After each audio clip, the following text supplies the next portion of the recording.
Oke, sekarang kita akan bahas tentang transformasi geometri ya. Apa itu transformasi geometri? Oke, jadi gini. Transformasi geometri itu misalkan kalian punya suatu bidang.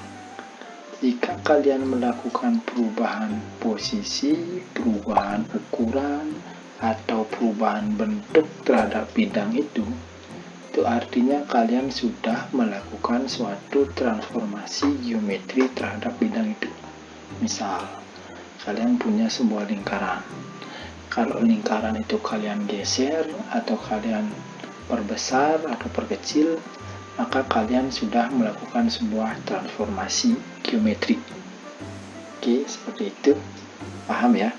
Jadi, berdasarkan pengertian tadi, maka transformasi geometri itu bisa dibagi menjadi 4 kelompok. Yang pertama itu adalah translasi. Yang kedua itu refleksi, kemudian ada rotasi, dan yang keempat dilatasi.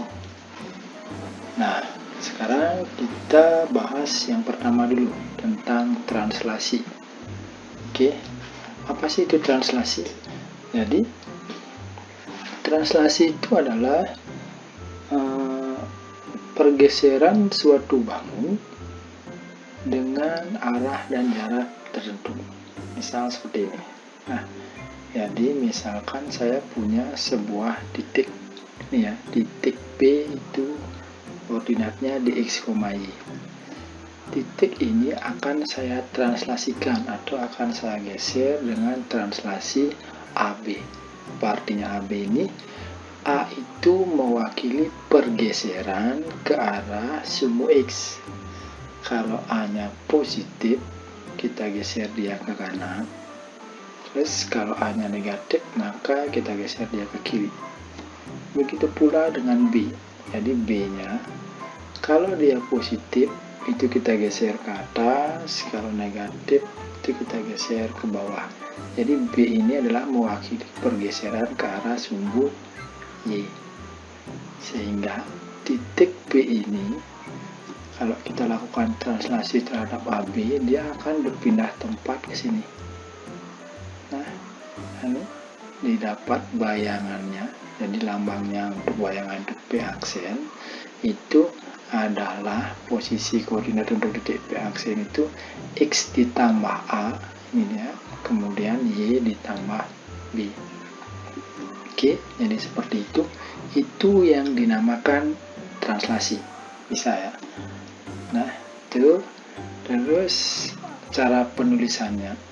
Jadi, ini bisa kalian lihat di sini di kotak yang berwarna biru ini. Jadi, misalkan titik P, X, Y dilakukan sebuah translasi AB. Di sini lambang tanda panah caranya nulis. Kemudian didapatkan bayangan P aksen dengan rumus X plus A, Y plus B. Nah, X plus A ini adalah bayangan atau X aksennya, kemudian Y plus B ini adalah Y aksennya. Oke, saya rasa seperti itu translasi. Mungkin tidak terlalu sulit. Nah, untuk lebih memahaminya, kita coba ke contoh soal. Nah, ini ada contoh soal yang pertama. Kita kasih yang gampang-gampang dulu. Jadi kita akan geser sebuah titik. Jadi di soal ini saya kasih kalian 2 buah titik, akan ditranslasikan oleh translasi 1,3. Ini artinya, nah, satu satuan kita geser dia ke kanan dan 3 satuan kita geser dia ke atas. Nah, jadi hasilnya, nah, A13 oleh translasi 1,3, maka bayangannya itu 2,6. Dapat dari mana? Ya dari penjumlahan ini. 1 ditambah 1, 3 ditambah 3. Nah, sesimpel itu. Saya rasa tidak ada yang terlalu ruwet yang harus kalian pikirkan. Silahkan dicoba. Jadi untuk B, kalau B nya min 2,1, bayangannya berapa?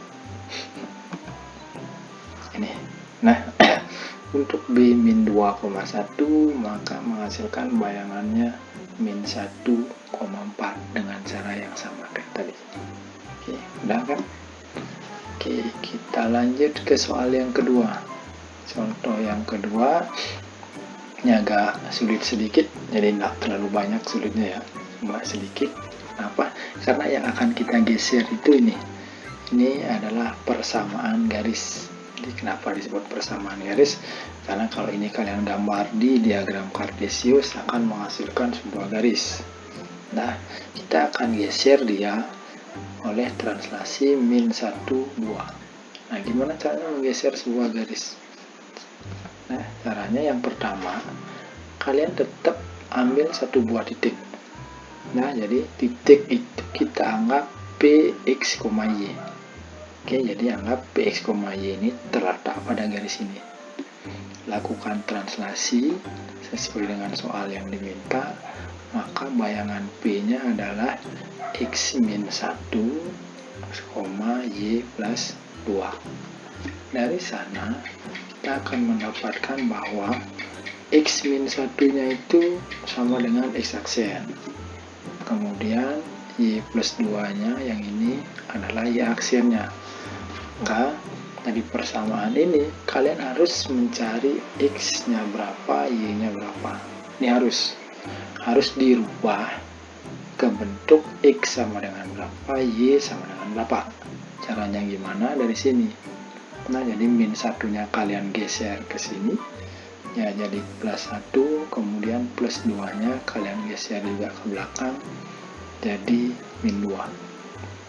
Setelah kalian dapatkan X, Y-nya ini, jadi kalian tinggal substitusi ke sini, ke atas.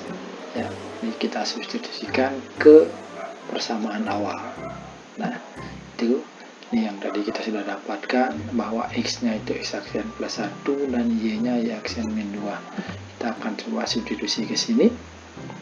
Nah, maka caranya mensubstitusi adalah kalian hilangkan X sama Y-nya. Jadi 3-nya tetap, tanda kurang, plus 5 tetap.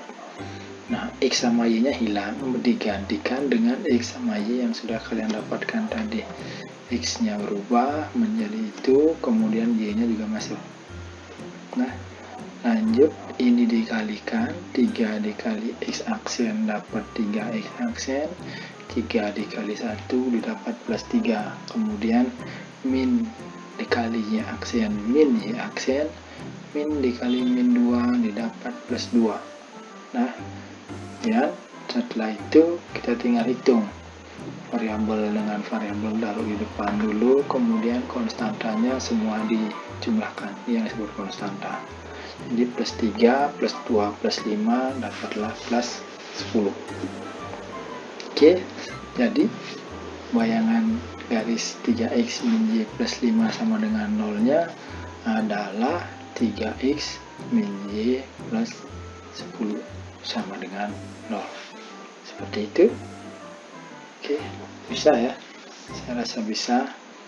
Nah, jadi untuk lebih dalam lagi kalian memahami tentang translasi, sini saya sudah kasih 2 contoh soal lagi, silakan bisa kalian coba. Jadi saya punya segitiga ABC dengan 3 buah titik sudut yang akan kita translasikan. Itu soal yang pertama. Yang kedua, kalian cari bayangan garis ini oleh translasi D23. Oke, selamat mencoba.